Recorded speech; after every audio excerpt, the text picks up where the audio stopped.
നമസ്കാരം. PK ലേണിങ്സിൻ്റെ Devaswom board ക്ലാസ്സിലേക്ക് ഏവർക്കും സ്വാഗതം. നമ്മൾ ഇന്ന് കോട്ടയം ജില്ലയുടെ രണ്ടാം ക്ലാസ്സാണ്. അതായത് കഴിഞ്ഞ ദിവസം നമ്മളെടുത്തതിൻ്റെ ബാക്കിയാണ്. ഇന്ന് നമ്മൾ കോട്ടയം ജില്ലയിൽ തീർക്കണം. കോട്ടയം ജില്ലയിൽ നമ്മളിന്ന് ആദ്യമായി പഠിക്കാൻ പോകുന്നത് മണർക്കാട് ശ്രീ ഭഗവതി ക്ഷേത്രം. കോട്ടയം ജില്ലയിൽ മണർക്കാട് എന്ന സ്ഥലത്താണ്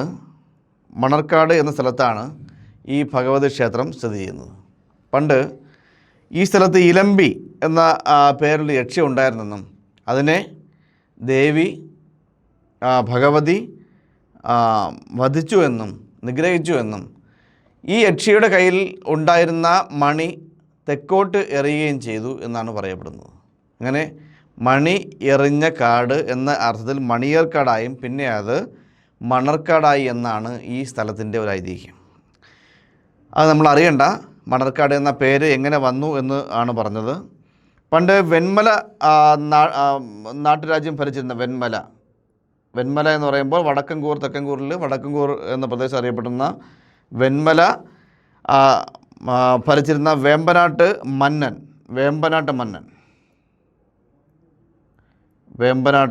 മന്നനാണ്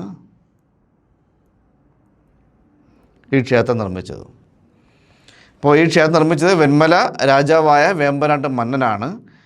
കൊടുങ്ങല്ലൂരത്തെ ദേവി തന്നെയാണ് ഇവിടത്തെയും ദേവി എന്നാണ് വിശ്വാസം. അപ്പോൾ ഇവിടുത്തെ പ്രതിഷ്ഠ ദുർഗാദേവിയാണ്, അല്ലെങ്കിൽ കാളിദേവിയാണ്, അപ്പോൾ ഭഗവതിയാണ്. അപ്പോൾ കൊടുങ്ങല്ലൂർ അമ്മയുമായിട്ടും ഈ ക്ഷേത്ര പ്രതിഷ്ഠയ്ക്ക് ബന്ധമുണ്ട്. അതിനെ സൂചിപ്പിക്കുന്ന ഒരു കാര്യം ഈ ക്ഷേത്രത്തിൻ്റെ ശ്രീകോവിലുണ്ട്. ഈ ക്ഷേത്ര ശ്രീകോവിലിൻ്റെ വടക്ക് ഭാഗത്തായി, അതായത് ഒരിക്കലും തുറക്കാത്ത വാതിലാണ് വടക്ക് ഭാഗത്തെ വാതിൽ. ക്ഷേത്ര ശ്രീകോവിലിൻ്റെ വടക്ക് ഭാഗത്തെ വാതിലിൻ്റെ ചുവരിലായിട്ട് ഒരു വാൾ ഘടിപ്പിച്ചിട്ടുണ്ട്.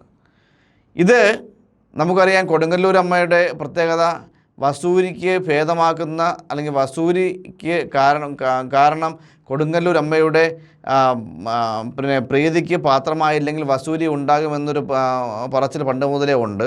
അതുകൊണ്ട് തന്നെ കൊടുങ്ങല്ലൂർ അമ്മയാണ് വസൂരിക്ക്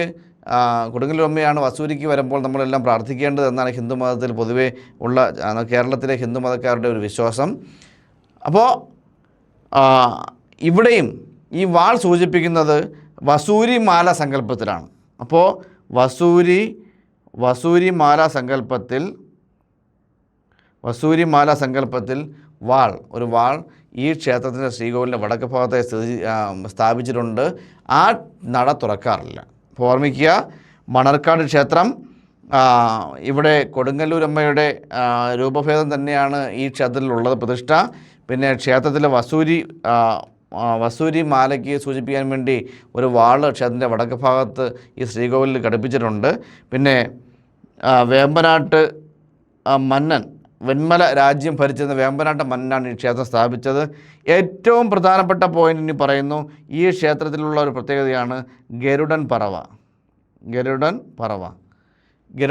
എന്ന് പറയുന്നത് ഒരു തെക്കൻ കേരളത്തിലുള്ള ഒരു നാടോടി നൃത്തമാണ്.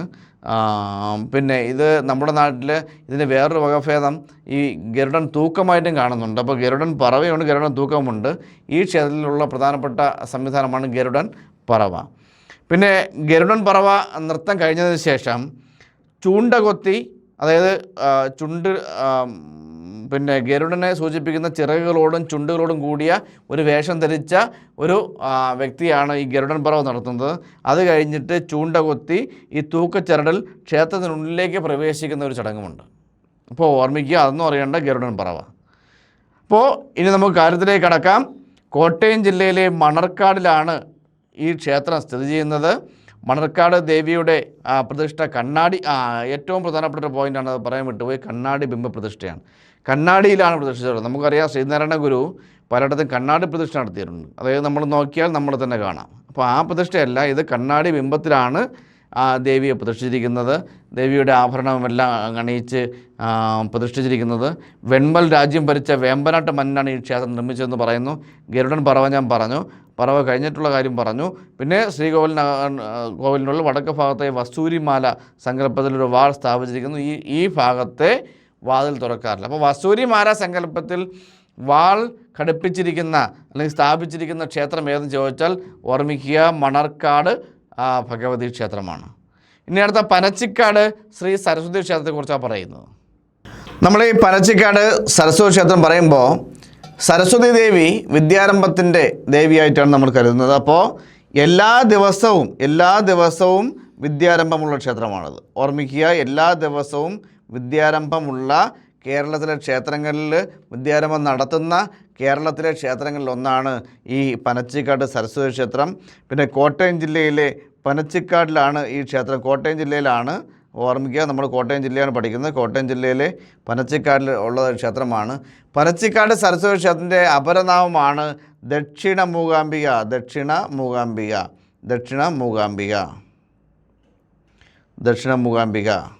പിന്നെ പനച്ചിക്കാട് സരസ്വതി ക്ഷേത്രം പ്രധാന പ്രതിഷ്ഠ സരസ്വതി ക്ഷേത്രമല്ല. നമ്മൾ കൊട്ടാരക്കര ഗണപതി ക്ഷേത്രം പറഞ്ഞപ്പോൾ അവിടുത്തെ പ്രധാന പ്രതിഷ്ഠ ശിവനാണ്. പക്ഷേ ഗണപതിയുടെ പേരിലാണ് ക്ഷേത്രം പ്രസിദ്ധി ആർജിച്ചത്. ഇതുപോലെ തന്നെ ഈ ക്ഷേത്രം മഹാവിഷ്ണു ക്ഷേത്രമാണ്. എന്നാലും സരസ്വതി ക്ഷേത്രം എന്നാണ് ഈ ക്ഷേത്രം അറിയപ്പെടുന്നത്. സരസ്വതി പൂജയ്ക്ക് പ്രശസ്തമാണ് ഈ ക്ഷേത്രം. പിന്നെ സരസ്വതി ക്ഷേത്രത്തിൻ്റെ പ്രത്യേകത പറഞ്ഞാൽ ആ ക്ഷേത്രത്തിന് പരമ്പരാഗതമായിട്ട് ശ്രീകോവിലോ രൂപഘടനയൊന്നും ഇല്ലാത്ത ക്ഷേത്രമാണ് സരസ്വതി ദേവിക്കുള്ളത്.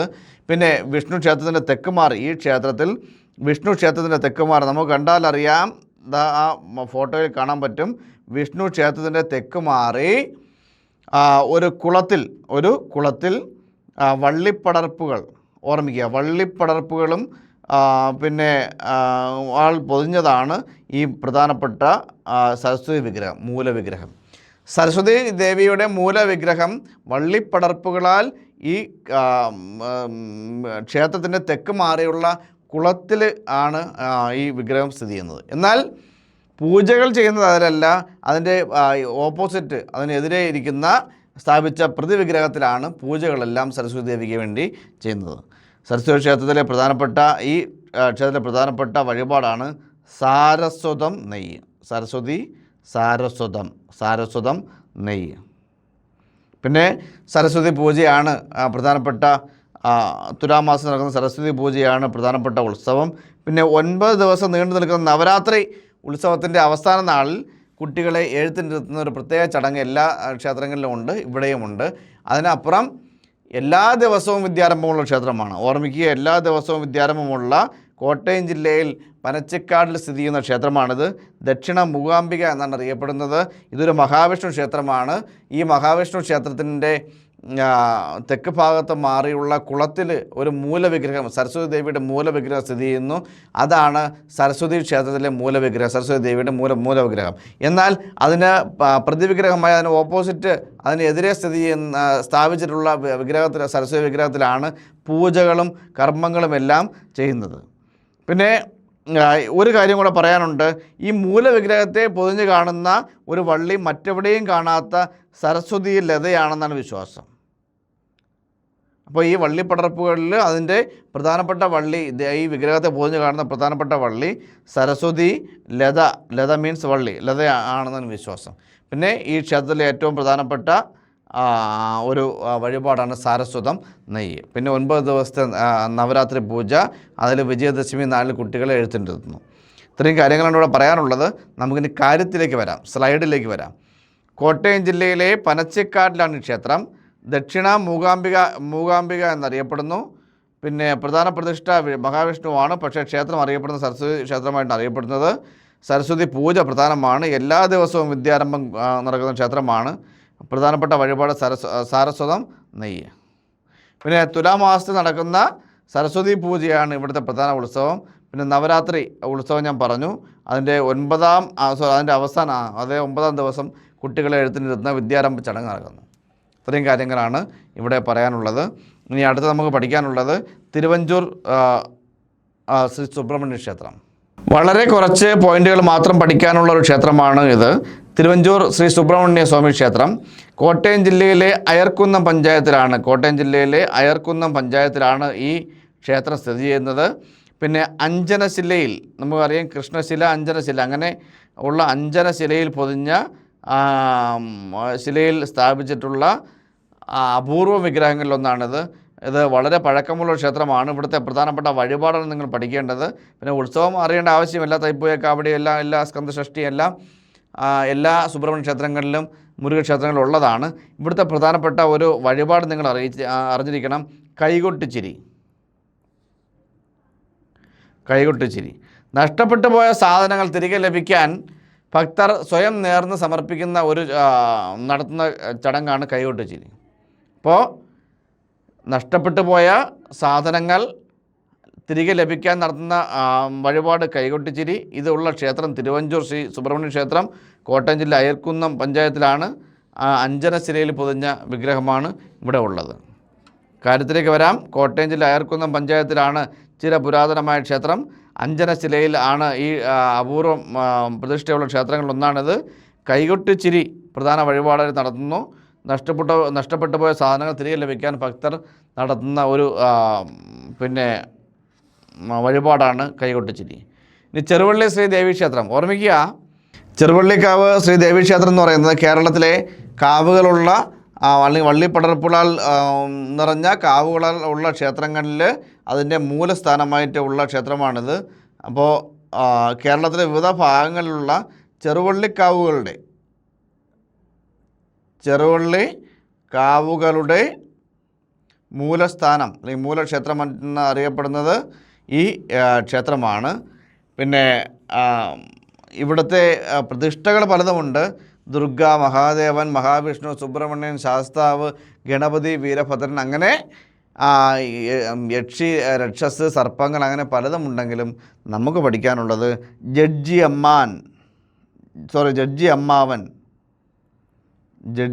അമ്മാവൻ എന്ന ഒരു ഉപദേവതാ പ്രതിഷ്ഠയുണ്ട്. ഓർമ്മിക്കുക, ജഡ്ജി അമ്മാവൻ പ്രതിഷ്ഠയാണ് ഈ ക്ഷേത്രത്തിലെ പ്രധാനപ്പെട്ട പ്രതിഷ്ഠ. ഇന്ത്യയിൽ മറ്റൊരിടത്തും ദർശിക്കാൻ സാധിക്കാത്ത രീതിയിലുള്ള ഒരു പ്രതിഷ്ഠയാണ് ഈ ക്ഷേത്രത്തിലെ ജഡ്ജി അമ്മാവൻ പ്രതിഷ്ഠ. അത് തിരുവിതാംകൂർ രാജ്യത്തെ കോടതി ജഡ്ജിയായിരുന്ന രാമപുരത്ത് മഠം ഗോവിന്ദപിള്ളയാണ്. രാമപുരത്ത് മഠം ഗോവിന്ദപിള്ളയാണ് ഈ ജഡ്ജി അമ്മാവൻ എന്ന പ്രതിഷ്ഠയിൽ ചെയ്തത്. അപ്പോൾ ജഡ്ജി അമ്മാവൻ കോവിൽ ഏത് ക്ഷേത്രത്തിലാണെന്ന് ചോദിച്ചാൽ നമ്മൾ ഓർമ്മിക്കണം, ചെറുവള്ളി ശ്രീ ദേവീക്ഷേത്രത്തിലാണ്. ഇത് ആദ്യകാലത്ത് ഒരു ചെറിയ പ്രതിഷ്ഠയായിട്ട് കരുതി പോന്നിരുന്നു. പിന്നീട് ഇവരുടെ 1970 സംതിങ്ങിൽ ഇവരുടെ 1978 നമ്മൾ 2 ക്ഷേത്രങ്ങളുണ്ട്. ഒന്ന് ജഡ്ജി അമ്മാവൻ കോവിലും പിന്നെ ചെറുവള്ളി ശ്രീ ദേവീക്ഷേത്രവും. ഈ ചെറുവള്ളി ശ്രീ ദേവീക്ഷേത്രത്തിലുള്ള ഉപദേവതാ പ്രതിഷ്ഠയാണ് ജഡ്ജി അമ്മാവൻ കോവിൽ. കോട്ടയം ജില്ലയിലെ ചെറുവള്ളിയിൽ ക്ഷേത്രത്തിൽ നടന്ന പ്രധാനപ്പെട്ട സവിശേഷതകൾ ഒന്നാണിത്. 18-ാം നൂറ്റാണ്ടിൽ നടന്ന ഒരു സംഭവത്തിൽ നിന്നുമാണ് തിരുവിതാംകൂർ ജഡ്ജിയായിരുന്ന തിരുവല്ല രാമപുരത്ത് മഠത്തിലെ ഗോവിന്ദപിള്ള ജഡ്ജി അമ്മാവനായി മാറുന്നത്. ഇദ്ദേഹം കാർത്തിക തിരുനാൾ രാമവർമ്മയുടെ കോടതി ജഡ്ജിയായിരുന്നു. അതായത് അദ്ദേഹത്തിൻ്റെ അനന്തരവൻ തെറ്റ് ചെയ്തപ്പോൾ അയാളെ മരണശിക്ഷയ്ക്ക് വിധിച്ച ആളാണ് ഈ ജഡ്ജി രാമപുരത്ത് മഠം ഗോവിന്ദപിള്ള എന്ന് പറയുന്ന ജഡ്ജി. എന്നാൽ ആ കക്ഷി നിരപരാധിയായിരുന്നു എന്ന് പിന്നീട് അറിഞ്ഞപ്പോൾ ഈ ശിക്ഷ പിൻവലിക്കാൻ കഴിയാതെ വന്നപ്പോൾ തന്നെ മരണശിക്ഷയ്ക്ക് വിധിക്കണമെന്ന് ഇദ്ദേഹം ഈ ജഡ്ജി രാജാവിനോട് കാർത്തിക തിരുനാളിനോട് ആവശ്യപ്പെട്ടു. അങ്ങനെ കാർത്തിക തിരുനാളിൻ്റെ അനുവാദത്തോടു കൂടി തന്നെ ഉപ്പൂറ്റി ഛേദിച്ച ശേഷം അദ്ദേഹം മരണത്തിന് കീഴടങ്ങി എന്നുള്ളതുകൊണ്ട്, അങ്ങനെ രക്തസാക്ഷിത്വം വഹിച്ചു എന്നുള്ളതുകൊണ്ട് തന്നെയാണ് ഈ നീതിശാസ്ത്രത്തിലെ ഏറ്റവും പ്രഗത്ഭനായ വ്യക്തി എന്ന നിലയിൽ അദ്ദേഹത്തിൻ്റെ ഒരു പ്രതിഷ്ഠ ഈ ക്ഷേത്രം നൽകിയത്. അപ്പോൾ നമ്മൾ ഇത്രയൊന്നും അറിയണ്ട, ഞാൻ പറഞ്ഞതേ ഉള്ളൂ.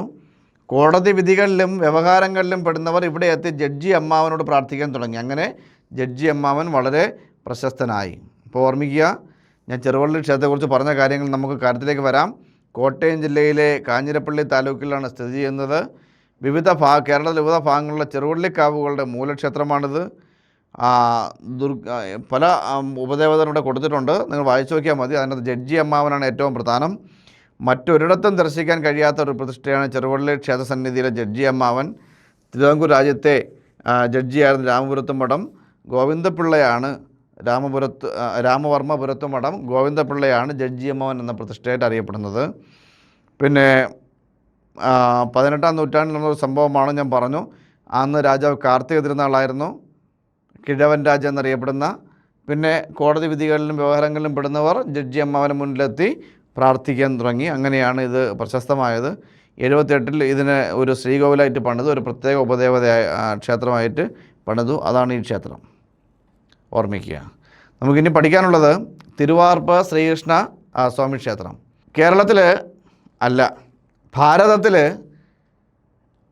ഒരു ദിവസം ആദ്യം തുറക്കുന്ന ക്ഷേത്രം ഏതാണെന്ന് നിങ്ങൾക്ക് പരീക്ഷയ്ക്ക് വന്നാൽ ഓർമ്മിക്കണം. അത് തിരുവാർപ്പ് ശ്രീകൃഷ്ണ സ്വാമി ക്ഷേത്രമാണ്.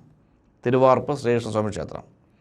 വെളുപ്പിന് 2 മണിക്ക് നട തുറന്ന് 3 മണിക്ക് നിവേദ്യം വയ്ക്കുന്ന ക്ഷേത്രമാണ് തിരുവാർപ്പ് ശ്രീകൃഷ്ണ സ്വാമി ക്ഷേത്രം. അതായത് ഭഗവാന് അമിതമായ വിശപ്പുള്ള ശ്രീകൃഷ്ണ ഭഗവാനാണ് ഇവിടുത്തെ പ്രതിഷ്ഠ. അതുകൊണ്ട് തന്നെ അത്രയും നേരത്തെ നട തുറന്ന് 3 മണിക്ക് തന്നെ എന്ത് വയ്ക്കും? നൈവേദ്യം വയ്ക്കും. ദേവന് ഉള്ള ആഹാരം കൊടുക്കും. അത്രയും പ്രശസ്തമാണ് ക്ഷേത്രം. കോട്ടയം ജില്ലയിലെ തിരുവാർപ്പ് എന്ന ഗ്രാമത്തിലാണ്. മീനച്ചിലാറ്റിൻ്റെ തീരത്താണ് ക്ഷേത്രം. ഓർമ്മിക്കുക, കോട്ടയം മീനച്ചിലാറിൻ്റെ തീരത്താണ് ഈ ക്ഷേത്രം. 1500ഓളം വർഷം പഴക്കം വരുന്നൊരു ക്ഷേത്രമാണത്. ഭാരതത്തിൽ ഇന്ത്യയിൽ മറ്റൊരിടത്തും ഇങ്ങനെയില്ല. ആദ്യം നട തുറക്കുന്ന ക്ഷേത്രം. നമ്മുടെ ക്ഷേത്രങ്ങളെല്ലാം 5-5:30 മണിക്കാണ്, പക്ഷേ ഇവിടെ 2 മണിക്കാണ് തുറക്കുന്നത്. പിന്നെ തിരുവാർപ്പ് എന്നറിയപ്പെടാൻ കാരണം അതാണ്. വാർപ്പിൽ സ്ഥിതി ചെയ്യുന്ന ചതുർബാഹുവായ, അതായത് 4 കൈകളുള്ള കൃഷ്ണ വിഗ്രഹത്തെയാണ് വില്ലുമംഗലം സ്വാമിയാരാണ് ഇവിടെ പ്രതിഷ്ഠിച്ചത്. അപ്പോൾ അതിനാൽ ഇതിന് തിരുവാർപ്പ് എന്ന പേര് ഈ സ്ഥലത്തിനും എത്തി. അതുവരെ ഇതിൻ്റെ പേര് കുന്നംപള്ളിക്കരയായിരുന്നു. ഈ കുന്നംപള്ളിക്കര പിന്നീട് എന്തായി മാറി? തിരുവാർപ്പായി. ഏറ്റവും വിശപ്പുള്ള ഭാവത്തിലുള്ള ശ്രീകൃഷ്ണനാണ് പ്രതിഷ്ഠ. ശ്രീകൃഷ്ണനാണ്. രാവിലെ 2 മണിക്ക് നട തുറക്കുകയും 3 മണിക്ക് അരി, ശർക്കര, നെയ്യ്, കദളിപ്പഴം, ഉണക്കത്തേങ്ങ ഇങ്ങനെയുള്ള വിഭവങ്ങൾ കൊണ്ട് തയ്യാറാക്കിയ ഉഷപായസ പൂജ നിവേദ്യം വച്ച് ദേവൻ്റെ വിശപ്പ് മാറ്റുന്നതായിട്ടാണ് ഇവിടെ സങ്കല്പം. അതുകൊണ്ടാണ് 2 മണിക്ക് നട തുറക്കുന്നത്. ശ്രീകോവിലിൽ എന്തെങ്കിലും നട തുറക്കാൻ താമസം വന്നു കഴിഞ്ഞാൽ അവിടുത്തെ പൂജാരിക്ക് ശ്രീകോവിലിൻ്റെ ഭിത്തിയിൽ സൂക്ഷിച്ചിരിക്കുന്ന കോടാലി ഉപയോഗിച്ച് നടവാതിൽ പൊളിച്ച് അകത്ത് കയറി പൂജ നടത്താനുള്ള അധികാരമുണ്ട്. നമുക്കതിൽ നിന്ന് മനസ്സിലാക്കണം, എന്താണ്? ദേവൻ്റെ വിശപ്പ് പ്രധാനമാണ്. അതുകൊണ്ടാണ് അദ്ദേഹത്തിന് അങ്ങനെയുള്ള അധികാരം, പൂജാരിക്ക് അങ്ങനെയുള്ള അധികാരം കൊടുത്തിട്ടുണ്ട്. ഇത് ഈ ക്ഷേത്രത്തിൻ്റെ മാത്രം ഒരു പ്രത്യേകതയാണ്. പിന്നെ ഏറ്റവും പ്രധാനപ്പെട്ട കാര്യം, അമാവാസി ദിവസം എല്ലാ ക്ഷേത്രങ്ങളും അമാവാസി ടൈം അടച്ചിടാറുണ്ട്. എന്നാൽ ഈ തിരുവാർപ്പ് ക്ഷേത്രം മാത്രം അമാവാസി സമയം അടയ്ക്കാറില്ല. അപ്പോൾ അമാവാസി ദിവസം അടയ്ക്കാത്ത ക്ഷേത്രം ഏതാണ്? ഈ തിരുവാർപ്പ് ക്ഷേത്രം. ദേവസ്വം ബോർഡ് പരീക്ഷകളിൽ സ്ഥിരമായി വരുന്ന ചോദ്യമാണ് ഭാരതത്തിൽ ആദ്യം തുറക്കുന്ന ക്ഷേത്രം. ഓർമ്മിക്കുക. പിന്നെ ഒരിക്കലും അമാവാസി ദിവസം ക്ഷേത്രനട അടച്ചിരുന്നു പണ്ടൊരിക്കൽ. അത് കഴിഞ്ഞ് തുറന്നു നോക്കിയപ്പോൾ വിഗ്രഹത്തിൽ കിടന്നിരുന്ന അരഞ്ഞാണം താഴെ വീണ് കിടക്കുന്നു. അപ്പോൾ ദേവന് വിശപ്പ് വന്ന് അത് ശരീരം മെലിഞ്ഞ് താഴെ വീണു എന്നാണ് വിശ്വാസം. അതുകൊണ്ട് ദേവനെ വിഷമിപ്പിക്കാതിരിക്കാൻ വേണ്ടി ഒരു കാരണവശാലും ക്ഷേത്രനട അടയ്ക്കാറില്ല. പിന്നെ ഇവിടുത്തെ ഒരു പ്രധാനപ്പെട്ട പൂജയാണ് പുല്ലാട്ട് പൂജ. ഈ ക്ഷേത്രത്തിലെ ഒരു പ്രധാനപ്പെട്ട പൂജയാണ് പുല്ലാട്ട് പൂജ. ഈ പുല്ലാട്ട് പൂജ എന്ന് വെച്ചാൽ നമ്മുടെ ദേവസ്വം ബോർഡിൻ്റെ കണക്കിൽ അത് ഉദയാസ്തമന പൂജയാണ്. അതായത് ക്ഷേത്രനട ഇവിടെ ഈ ക്ഷേത്രത്തിൽ മാത്രമുള്ള പ്രത്യേകത എങ്ങനെയാണ്? 16 തവണ തുറക്കുകയും അടയ്ക്കുകയും ചെയ്യുന്നു. അപ്പോൾ അങ്ങനെ പ്രത്യേകത ധാരാളമുള്ള ക്ഷേത്രമാണ്. ഓർമ്മിക്കുക, കോട്ടയം മീനച്ചിലാറിൻ്റെ തീരത്താണ് തിരുവാർപ്പ് എന്ന സ്ഥലത്തിൽ ഭാരതത്തിൽ ആദ്യം തുറക്കുന്ന ഒരു ക്ഷേത്രമാണ്. വാർപ്പിൽ ചതുർബാഹുവായ ശ്രീകൃഷ്ണനാണ്. പിന്നെ കുന്നംപള്ളിക്കര എന്ന പേര് വാർപ്പിൽ സ്ഥിതി ചെയ്യുന്ന ശ്രീകൃഷ്ണനായതുകൊണ്ട് തിരുവാർപ്പ് എന്ന പേരിൽ ആ സ്ഥലത്തിൻ്റെ പേര് മാറി. ഏറ്റവും വിശപ്പുള്ള ഒരു ശ്രീകൃഷ്ണ പ്രതിഷ്ഠയാണ് ഇവിടെ ഉള്ളത്. പിന്നെ അമാവാസി ദിവസം പോലും അടയ്ക്കാറില്ല. പുല്ലാട്ട് പൂജ വളരെ ഫേമസാണ്. നമുക്കിനി കാര്യത്തിലേക്ക് വരാം. കോട്ടയം ജില്ലയിലെ തിരുവാർപ്പ് ഗ്രാമത്തിലെ മീനച്ചിലാറ്റിൻ്റെ തീരത്ത് സ്ഥിതി ചെയ്യുന്നു പറഞ്ഞു. ഭാരതത്തിൽ ആദ്യം നട തുറക്കുന്ന ക്ഷേത്രം പറഞ്ഞു. വാർപ്പിൽ സ്ഥിതി ചെയ്യുന്ന ചതുർബാഹുവായ കൃഷ്ണൻ വിഗ്രഹത്തെ വില്ലുമംഗലം തിരുമേനിയാണ് പ്രതിഷ്ഠിച്ചത്. അതിനാൽ ഈ സ്ഥലത്തിന് തിരുവാർപ്പ് എന്ന് പേര് വന്നു. അതുപോലെ കുന്നംപള്ളിക്കരയായിരുന്നു. ഏറ്റവും വിശപ്പുള്ള സ്വഭാവത്തിലുള്ള ശ്രീകൃഷ്ണനാണ് ഇവിടുത്തെ പ്രതിഷ്ഠ. രാവിലെ 2 മണിക്ക് നട തുറക്കുകയും 3 മണിക്ക് വിഭവങ്ങൾ ചേർത്തുള്ള ഉഷപായസം, ഉഷപൂജ കഴിഞ്ഞുള്ള ഉഷപായസം, ഉഷപൂജ, ഉച്ചപൂജ, അത്താഴപൂജ എല്ലാം നമ്മൾ മറ്റു ക്ലാസ്സുകളിൽ ഇനി പറയും. ശ്രീകോവിലിൽ നട തുറക്കാൻ എന്തെങ്കിലും താമസം നേരിട്ടാൽ വെട്ടിപ്പൊളിച്ചകത്ത് കയറാനുള്ള അധികാരം ഉൾപ്പെടെ ഉണ്ട് ഈ ക്ഷേത്രത്തിൽ. അമാവാസി ദിവസവും നട അടയ്ക്കാറില്ല എന്ന പ്രത്യേകതയും ഈ ക്ഷേത്രത്തിന് ഉണ്ട്. ഓർമ്മിക്കുക, ഇത്രയാണ് ഇവിടുത്തെ പ്രത്യേകത. നമ്മളെല്ലാം പറഞ്ഞതാണ്. ഇനി അടുത്ത കോട്ടയം ആദിത്യപുരം സൂര്യക്ഷേത്രമാണ്. കേരളത്തിലെ ഏക സൂര്യക്ഷേത്രമാണ് കോട്ടയം ജില്ലയിലെ കടുത്തുരുത്തിക്ക് സമീപം സ്ഥിതി ചെയ്യുന്നത്. കോട്ടയം ജില്ലയിലെ കടുത്തുരുത്തി കേരളത്തിലെ ഏക സൂര്യക്ഷേത്രം. പിന്നെ വൃത്താകൃതിയിലുള്ള ശ്രീകോവിലിൽ ധ്യാനത്തിലിരിക്കുന്ന സൂര്യദേവനെയാണ്. കേരളത്തിലെ ഏക സൂര്യക്ഷേത്രമാണ് വൃത്താകൃതിയിലുള്ള ശ്രീകോവിലിൽ ധ്യാനത്തിലിരിക്കുന്ന സൂര്യഭഗവാനാണ് ഇവിടുത്തെ പ്രതിഷ്ഠ. ധ്യാനത്തിലിരിക്കുന്ന സൂര്യഭഗവാൻ ഇവിടുത്തെ പ്രതിഷ്ഠ. ഈ വിഗ്രഹത്തിൽ അല്ലെങ്കിൽ ഈ ശിലയിൽ ഒഴിക്കുന്ന എണ്ണയെല്ലാം അതിനെ വലിച്ചെടുക്കുന്നു എന്നാണ് ഇവിടുത്തെ വിശ്വാസം. അതായത് എണ്ണ വലിച്ചെടുക്കുന്ന ഒരു പ്രത്യേകതരം ശിലയിലാണ് ഇവിടുത്തെ വിഗ്രഹം നിർമ്മിച്ചിരിക്കുന്നത്. അപ്പോൾ എണ്ണ വലിച്ചെടുക്കുന്ന പ്രത്യേകതരം ശിലയിൽ നിർമ്മിച്ച വിഗ്രഹം ഏത് ക്ഷേത്രത്തിലാണ്? ആദിത്യപുരം സൂര്യക്ഷേത്രം. പിന്നെ ഈ പ്രധാനപ്പെട്ട പൂജയാണ് ആദിത്യപൂജ. ആദ്യത്തെ പൂജ അല്ല, ആദിത്യ പൂജ, അതായത് സൂര്യഭഗവാനുള്ള പൂജ. പിന്നെ ഈ പൂജ പ്രധാനമായും നടത്തുന്നത് നേത്രരോഗങ്ങൾ, നമ്മുടെ കണ്ണിനുള്ള അസുഖങ്ങളും നേത്രരോഗങ്ങളും ത്വക്ക് രോഗങ്ങൾ ഉള്ള ആൾക്കാരാണ് കൂടുതലും ഈ പൂജ നടത്തുന്നത്. ഓർമ്മിക്കുക, നേത്രരോഗങ്ങളും ത്വക്ക് രോഗങ്ങളും മാറാൻ വേണ്ടി നടത്തുന്ന പൂജയാണ് ആദിത്യ പൂജ. പിന്നെ ഇവിടെ കാവടി ഉത്സവവും 10-ാം ഉദയവും പ്രധാനപ്പെട്ട ഉത്സവമാണ്, പ്രധാനമല്ല. പിന്നെ ചന്ദന കാവടിയാണ് ഈ ക്ഷേത്രത്തിലെ പ്രധാന ആചാരം. ചന്ദന കാവടി. ഓക്കെ. കോട്ടയം ജില്ലയിലെ കടുത്തുരുത്തിയിലാണ് ഈ ക്ഷേത്രം. കേരളത്തിലെ ഏക സൂര്യക്ഷേത്രമാണ്. ധ്യാനത്തിലിരിക്കുന്ന സൂര്യദേവനാണ് പ്രതിഷ്ഠ. ആദിത്യ പൂജ പ്രധാനമാണ്. നേത്രരോഗങ്ങളും ത്വക്ക് രോഗങ്ങളും മാറാൻ വേണ്ടി ഉപയോഗിക്കുന്നത് ഈ പൂജ നടത്തുന്നത്. രക്തചന്ദന കാവടിയാണ് ഇവിടുത്തെ പ്രധാന ആചാരം. അപ്പോൾ കോട്ടയം ജില്ലയിലെ കടുത്തുരുത്തി സമീപം ഇരവിമംഗലത്താണ്. ഏക സൂര്യക്ഷേത്രമാണ്. കേരളത്തിലെ വൃത്താകൃതി ശ്രീകോവിലിൽ ധ്യാനത്തിലിരിക്കുന്ന സൂര്യദേവനാണ് പ്രധാനപ്പെട്ട പ്രതിഷ്ഠ. ആദിത്യ പൂജയാണ് പ്രധാന പൂജ. നേത്രരോഗങ്ങളും ത്വക്ക് രോഗങ്ങളും മാറാൻ വേണ്ടിയാണ് ഇത് ഉപയോഗിക്കുന്നത്. കാവടി ഉത്സവവും 10-ാം ഉദയവും പ്രധാനമാണ്. നമുക്ക് പരീക്ഷയ്ക്ക് പ്രാധാന്യമല്ല. പിന്നെ ഇവിടെ രക്തചന്ദന കാവടി, ഇത്രയും കാര്യങ്ങൾ ഓർമ്മിക്കുക. ഇനി തൃക്കൊടിത്താനം ശ്രീ മഹാവിഷ്ണു ക്ഷേത്രമാണ് അടുത്ത പഠിക്കുന്നത്. കഴുവേറ്റിക്കല്ല് ഏത് ക്ഷേത്രത്തിലെ ഒരു പ്രധാന കാഴ്ചയാണെന്ന് ചോദിച്ചാൽ അത് തൃക്കൊടിത്താനമാണ്.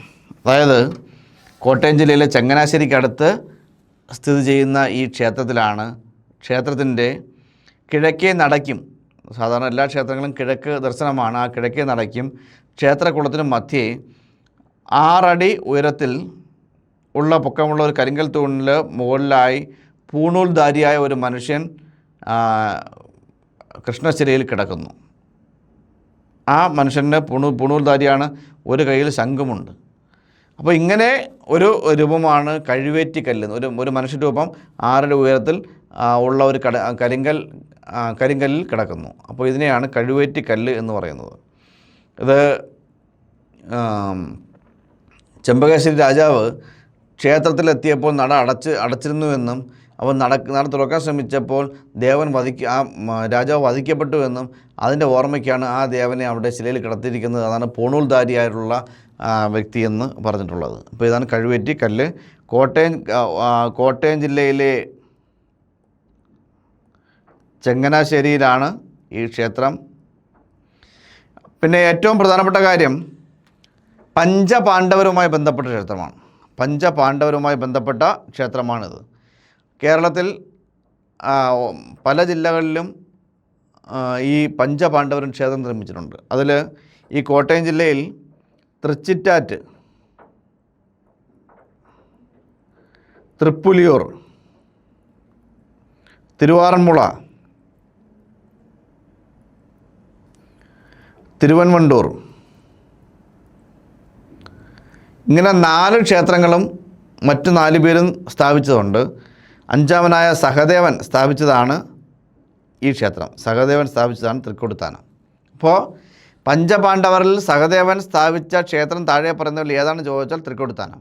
മറ്റു 4 ക്ഷേത്രങ്ങൾ തൃച്ചിറ്റാറ്റ്, തൃപ്പുലിയൂർ, പിന്നെ തിരുവാറന്മുള, തിരുവൻവണ്ടൂർ. മറ്റ് ജില്ലകളിലും ഇങ്ങനെ പാണ്ഡവർ സ്ഥാപിച്ച ക്ഷേത്രങ്ങൾ വേറെ ഉണ്ട്. ഇത് ഞാൻ കോട്ടയം ജില്ലയുടെ കാര്യമാണ് പറയുന്നത്. അതിൽ ഇളയവനായ സഹദേവനാണ് ഈ ക്ഷേത്രം നിർമ്മിച്ചത്. പിന്നെ മഹാവിഷ്ണുവിൻ്റെ 108 ദിവ്യ ക്ഷേത്രങ്ങളിൽ ഒന്നാണ് ഈ ക്ഷേത്രം. പിന്നെ ഇവിടുത്തെ പ്രതിഷ്ഠയായിട്ടുള്ള മഹാവിഷ്ണുവിനെ അറിയപ്പെടുന്നത് 2 പേരുകളിലാണ്: അത്ഭുത നാരായണൻ, അമൃത നാരായണൻ. അപ്പോൾ അത്ഭുത നാരായണൻ, അമൃത നാരായണൻ എന്ന വിശേഷണത്തിൽ അറിയപ്പെടുന്ന പ്രതിഷ്ഠ എവിടത്തെയാണ്? തൃക്കൊടുത്താനം. പിന്നെ പറയേണ്ട കാര്യമാണ് ഈ കഴുവേറ്റി കല്ല്. നേരത്തെ പറഞ്ഞതാണ്, ഏറ്റവും പ്രധാനപ്പെട്ട ഒരു കാര്യമാണ്. കോട്ടയം ജില്ലയിലെ ചങ്ങനാശ്ശേരിക്കടുത്ത് തൃക്കൊടുത്താനം സ്ഥിതി ചെയ്യുന്ന മഹാക്ഷേത്രമാണിത്. പഞ്ചപാണ്ഡവരുമായി ബന്ധപ്പെട്ട 5 വിഷ്ണു ക്ഷേത്രങ്ങളിൽ ഒന്നാണത്. ഒന്ന് തൃച്ചിറ്റാറ്റ്, തൃപ്പുലിയൂർ, തിരുവാറന്മുള, തിരുവൻവണ്ടൂർ എന്നിവയാണ് മറ്റ് 4. പഞ്ചപാണ്ഡവരിൽ ഇളയവനായ സഹദേവനാണ് ഇവിടെ പ്രതിഷ്ഠ നടത്തിയത്. മഹാവിഷ്ണുവിൻ്റെ 108 ദിവ്യദേശ ക്ഷേത്രങ്ങളിലൊന്നാണ് ഈ ക്ഷേത്രം. പിന്നെ ഞാൻ പറഞ്ഞു അത്ഭുത നാരായണനും അമൃത നാരായണനും പറഞ്ഞു. ഇവിടുത്തെ അഞ്ജനശിലയിൽ നിർമ്മിച്ച മഹാവിഷ്ണു വിഗ്രഹമാണ്. പിന്നെ ക്ഷേത്രത്തിലെ ഒരു പ്രധാനപ്പെട്ട കാഴ്ചയാണ് കഴുവേറ്റിക്കല്ല്. ക്ഷേത്രത്തിൻ്റെ കിഴക്കേ നടയ്ക്കും ക്ഷേത്രക്കുളത്തിനും മധ്യേ 6 അടി പൊക്കമുള്ള ഒരു കരിങ്കൽ തൂണും അതിന് മുകളിൽ പൂണൂൽധാരിയായ ഒരാൾ ഇടത് കൈയിൽ ഒരു ശംഖുമായി കിടക്കുന്ന ഒരു കൃഷ്ണശിലയാണ് ഒരാൾ രൂപം. അതാണ് കഴുവേറ്റിക്കല്ല്. അപ്പോൾ ഇനി അടുത്ത് നോക്കാനുള്ളത് കൽക്കുളത്തുകാവ് ഭഗവതി ക്ഷേത്രം. അതിൽ പ്രാധാന്യമുള്ള കാര്യങ്ങളൊന്നുമില്ല. കോട്ടയം ജില്ലയിലെ ചങ്ങനാശ്ശേരിക്ക് സമീപമാണ് ഈ വാഴപ്പള്ളി സ്ഥിതി ചെയ്യുന്ന ഈ ക്ഷേത്രം. തെക്കൻകൂർ രാജാക്കന്മാരുടെ കാലത്ത് 10 ഇല്ലത്തിൽ പോറ്റിമാരുടെ ഭരണാധികാരം നിർമ്മിച്ചതാണ്. അപ്പോൾ ഈ കൽക്കുളത്തുകാവ് ഭഗവതി ക്ഷേത്രം നിർമ്മിച്ചത് 10 ഇല്ലത്തിൽ പോറ്റിമാരുടെ ഭരണാധികാരത്തിലാണ്. 12 വർഷത്തിലൊരിക്കൽ ആഘോഷിക്കുന്ന മുടിയെടുപ്പ് എന്ന് പറയുന്നത്, തലയിൽ തിടമ്പേറ്റുന്ന ഒരു സംവിധാനമാണ്. മുടിയെടുപ്പ് എന്ന ഉത്സവത്തിന് പേരുകേട്ട ക്ഷേത്രമാണ്. അപ്പോൾ മുടിയെടുപ്പ് ആചാരമുള്ള ക്ഷേത്രങ്ങളിലൊന്നാണ് കൽക്കുളത്ത് കാവ്. പിന്നെ 41 ദിവസം നീണ്ടു നിൽക്കുന്ന ഒരു ചടങ്ങാണ് ഈ മുടിയെടുപ്പ്. വേറെ പ്രാധാന്യമൊന്നും അതിനില്ല. ഏറ്റവും പ്രധാനപ്പെട്ട ഒരു ക്ഷേത്രമാണ് രാമപുരം ശ്രീരാമസ്വാമി ക്ഷേത്രം. കോട്ടയം ജില്ലയിൽ തൃശ്ശൂരുമുണ്ട്, കോട്ടയത്തുമുണ്ട്. 4 അമ്പല ദർശനം. ശ്രീരാമൻ, പിന്നെ ലക്ഷ്മണൻ, ഭരതൻ, ശത്രുഘ്നൻ, ഈ 4 പേർക്കും ക്ഷേത്രങ്ങളുണ്ട്. അതിൽ രാമപുരത്താണ് ശ്രീരാമക്ഷേത്രം. രാമപുരം. ലക്ഷ്മണന് കുടപ്പുലം,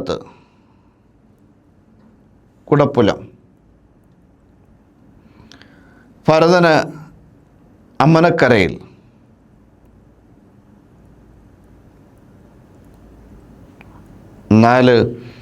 മേദിരിയിൽ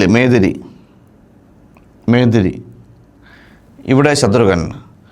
ഇപ്പോൾ ശ്രീരാമന് രാമപുരം, ലക്ഷ്മണന് കുടപ്പുലം, പിന്നെ അകമനയിൽ ഭരതന്, അമരക്കനയിൽ ഭരതന്, പിന്നെ മേദിരിയിൽ ശത്രുഘ്നൻ. ഇങ്ങനെ 4 ക്ഷേത്രങ്ങൾ ദർശിച്ചാൽ പുണ്യം കിട്ടും എന്നുള്ള ഒരു വിശ്വാസമുള്ളൊരു കാര്യമാണ് 4 അമ്പല ദർശനം. ആ 4 അമ്പല ദർശനത്തിൽ ഉൾപ്പെടുന്ന ശ്രീരാമ ക്ഷേത്രമാണിത്. ചതുർബാഹുവായ ശ്രീരാമസ്വാമിയാണിത്. ചതുർബാഹു. ഇത് കോട്ടയം ജില്ലയിൽ മീനച്ചിൽ താലൂക്കിൽ രാമപുരം പഞ്ചായത്തിലാണ്. അത് ഈ പേരിൽ തന്നെ ഉണ്ട്. മറ്റ് കാര്യങ്ങളൊന്നും ഈ ക്ഷേത്രത്തെക്കുറിച്ച് പറയാനില്ല. അപ്പോൾ ഓർമ്മിക്കുക, കോട്ടയം ജില്ലയിലെ രാമപുരം പഞ്ചായത്തിലാണ് ഈ ക്ഷേത്രം. ചതുർബാഹുവായ ശ്രീരാമസ്വാമിയാണ് ഇവിടുത്തെ പ്രധാനപ്പെട്ട പ്രതിഷ്ഠ. മറ്റ് ക്ഷേത്രങ്ങൾ ഞാൻ പറഞ്ഞു.